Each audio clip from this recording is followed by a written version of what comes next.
দর্শক, ৪ দিনের সরকারি সফরে প্রধান উপদেষ্টা যুক্তরাজ্যের লন্ডনে পৌঁছেছেন।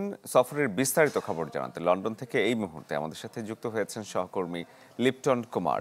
লিপটন, আপনাকে স্বাগত জানাচ্ছি এবং জানতে চাই এই ৪ দিনের সফরে প্রধান উপদেষ্টার কি কি কার্যসূচি রয়েছে। শরীফ, আপনি জানেন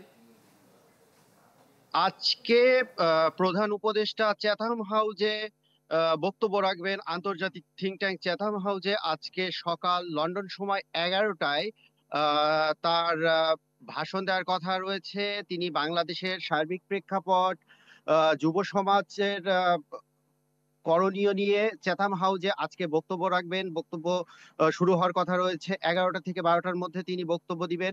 এছাড়া আপনি জানেন কালকে যখন সকাল 7টায় প্রধান উপদেষ্টা লন্ডনে আসেন, এরপর থেকে কিন্তু একটা কর্মব্যস্ত দিন তিনি পার করেছেন।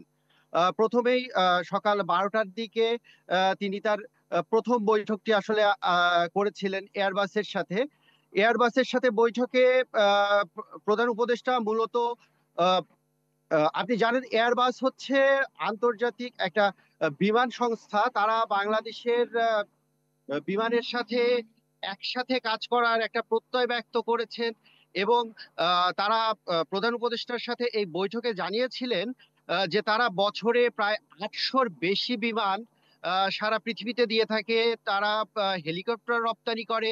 এছাড়া তাদের হাতে অত্যাধুনিক যুদ্ধ বিমান পর্যন্ত রয়েছে। তারা এখন বাংলাদেশের সাথে কোঅপারেট করতে প্রস্তুত, এমনটি কিন্তু ডক্টর মোহাম্মদ ইউনূসকে সংস্থাটি জানিয়েছিলেন এই বৈঠকে। এবং এটাও বলেছেন বাংলাদেশ বিমানে যদি এয়ারবাস যুক্ত হয় তাহলে তারা 85%-এর মতো ঋণের ব্যবস্থাও করে দিবে। আমরা যতটা জানতে পেরেছি বৈঠকে ডক্টর মোহাম্মদ ইউনূস জানিয়েছেন বিষয়টি নিয়ে তাড়াহুড়া করা হবে না, তবে সবার সাথে আলোচনা করে অবশ্যই সিদ্ধান্ত নেওয়া হবে। শরীফুল, আপনি জানেন এরপরে ডক্টর মোহাম্মদ ইউনূস মেনজেস নামের যে গ্র্যান্ড হ্যান্ডলিং কোম্পানিটি রয়েছেন, এটি স্কটল্যান্ড ভিত্তিক, এই কোম্পানির সাথেও তিনি বৈঠকে বসেছিলেন। এই কোম্পানিটি বাংলাদেশের থার্ড টার্মিনাল নিয়ে কাজ করতে আগ্রহ প্রকাশ করেছে এবং এই কোম্পানিটি এমনও জানিয়েছে যে তারা যদি বাংলাদেশের সাথে কাজ করার সুযোগ পায় তাহলে সামনের বছরগুলোতে ঢাকাকে কেন্দ্র করে তাদের একটা প্রশিক্ষণ কেন্দ্র গড়ে তুলবে। তাদের কর্মীদের অন্তত 85টা দেশের কর্মীদের সেখানে তারা ট্রেনিং এর ব্যবস্থা করবে। আপনি জানেন ডক্টর মোহাম্মদ ইউনূস এর পরের বৈঠকটি করেছিলেন অল পার্লামেন্টারি গ্রুপ, অর্থাৎ ব্রিটিশ পার্লামেন্টের সব এমপিদের সমন্বয়ে বাংলাদেশ বিষয়ক যে অল পার্লামেন্টারি গ্রুপ আছেন এর চেয়ার আফসানা বেগম, বাংলাদেশি বংশোদ্ভূত ব্রিটিশ এমপি, সাথে ছিলেন রূপা হক এবং অন্যান্য বেশ কয়েকজন ব্রিটিশ এমপি ছিলেন।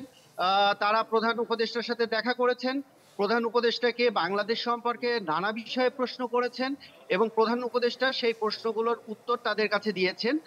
তারা বাংলাদেশের নির্বাচন এমনকি রাজনৈতিক পরিস্থিতি নিয়ে প্রধান উপদেষ্টার সাথে কথা বলেছেন। এই বিষয়টি আমাদের জানানো হয়েছিল। অনেক অনেক ধন্যবাদ। দর্শক, প্রধান উপদেষ্টার সরকারি সফরের বিস্তারিত এতক্ষণ আপনাদের জানানোর চেষ্টা করছিলাম। ঢালাইয়ে দৃঢ়তা, নির্মাণে নিশ্চয়তা, প্রিমিয়ার সিমেন্ট, ঢালাইয়ের রাজা।